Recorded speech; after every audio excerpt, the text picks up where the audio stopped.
গরিবের ফলাফাইনের জন্য প্রাইমারি স্কুলই যথেষ্ট।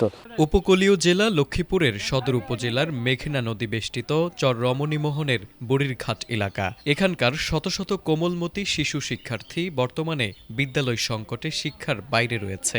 দীর্ঘদিন ধরে বন্ধ পড়ে আছে এলাকার একমাত্র শিক্ষা প্রতিষ্ঠানটি। জাপানের একটি দাতা সংস্থার সহায়তায় 1994 সালে বেসরকারি এনজিও সুপিরেট মেঘনা নদীর তীরে বিদ্যালয়টি প্রতিষ্ঠা করে। পরে স্থানীয় এক প্রভাবশালী পরিবার বিদ্যালয়ের জন্য জমি দান করে। বিদ্যালয়টি চালুর পর কয়েক বছর নিয়মিত পাঠদান চললেও পরে তা বন্ধ হয়ে যায়। এরপর 2016 সালে পুনরায় চালু হলেও 2019 সালে আবারও কার্যক্রম বন্ধ হয়ে পড়ে। বর্তমানে বিদ্যালয়ের জরাজীর্ণ ভবনটি শুধু দাঁড়িয়ে আছে।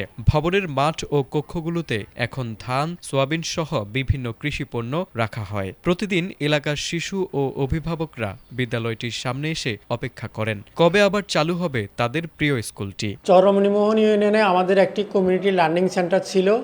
জাপানি দাতা সংস্থার অর্থায়নে এটা আমরা চালাতাম। দাতা সংস্থা কিছুদিন চালানোর পরে তাদের অর্থ বন্ধ করে দেওয়ার পরে আমরা স্কুলটা চালাতে আর পারি নাই, আমরা ওটা বন্ধ করে দিই। আর্থিক সমস্যার কারণে আমরা ওটা বন্ধ করে দিতে বাধ্য হয়েছি।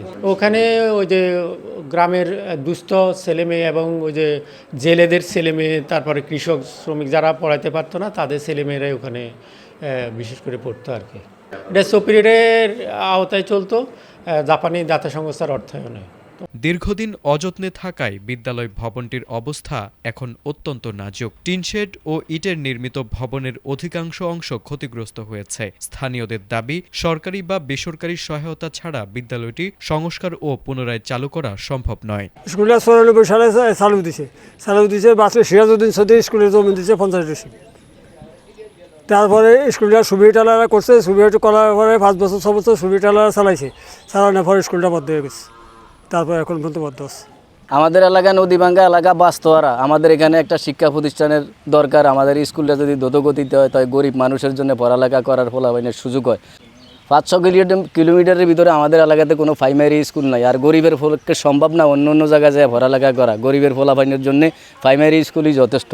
দ্রুতগতিতে সরকার লাট বাহাদুর যদি আমাদের স্কুলটা করে দেন, আমাদের এই নদীভাঙ্গা এলাকার জন্য খুব একটু উপকারী হবে। আমাদের এই এলাকাটা খুবই গরিব এলাকা। আমরা এই বেরির সাইডে থাকি। আমাদের কোনো জায়গা জমিন নাই।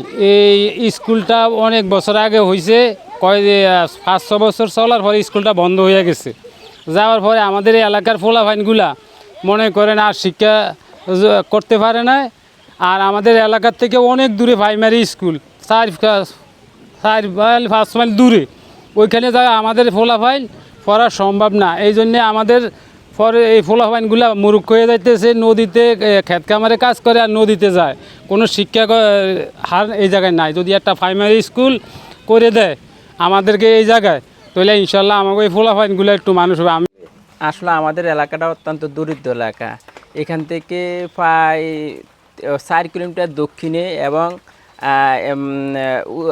উত্তরে প্রায় 5 কিলোমিটার দক্ষিণে, এর ভিতরে আমাদের আশেপাশে কোনো স্কুল নাই। আমাদের ছেলেমেয়েরা এই স্কুল না থাকার কারণে অনেকেই পড়াশোনা করতে পারে না, যার ফলে তারা নদীতে মাছ ধরে এবং মানে অশিক্ষিত হার আমাদের এলাকার দিন দিন বাড়তেছে।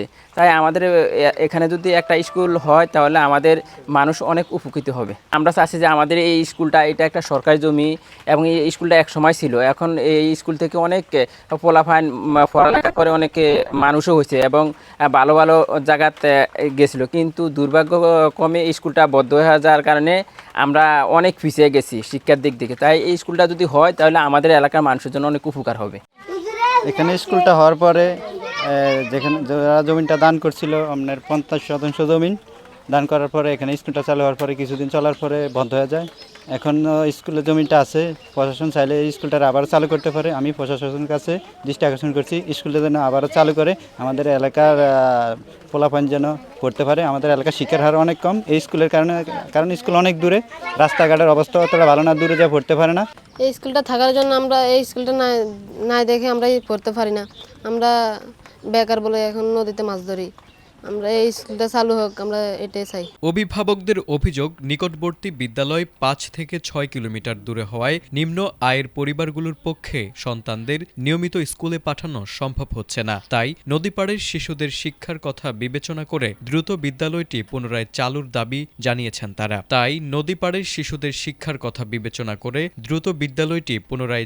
দাবি জানিয়েছেন তারা। এদিকে বিদ্যালয়টি পুনরায় চালুর বিষয়ে খোঁজ খবর নিয়ে প্রয়োজনীয় ব্যবস্থা নেওয়ার আশ্বাস দিয়েছে উপজেলা প্রশাসন। আপনাদের মাধ্যমে জানতে পারলাম যে এখানে সুবিধাবঞ্চিত উপকূলীয় মানুষজন বসবাস করে। এখানে ইতিমধ্যে জাপানি সংস্থার, দাতা সংস্থার বিভিন্ন প্রকল্পের মাধ্যমে শিক্ষা কার্যক্রম পরিচালনা হতো। বর্তমানে শুনেছি দাতা সংস্থা ডোনেশন না দেওয়ার কারণে ওখানে যে প্রতিষ্ঠান সেটা বন্ধ রয়েছে। আমি আপনাদেরকে অসংখ্য ধন্যবাদ জানাচ্ছি। আমরা চেষ্টা করব উপজেলা প্রশাসনের মাধ্যমে ওখানে প্রয়োজনীয় যে সমস্ত এই বাচ্চাদের শিক্ষা নিশ্চিত করার জন্য যা যা প্রয়োজন হয় সেটা আমরা ব্যবস্থা গ্রহণ করার জন্য চেষ্টা করব। তারেক আজিজ, এটিএন বাংলা।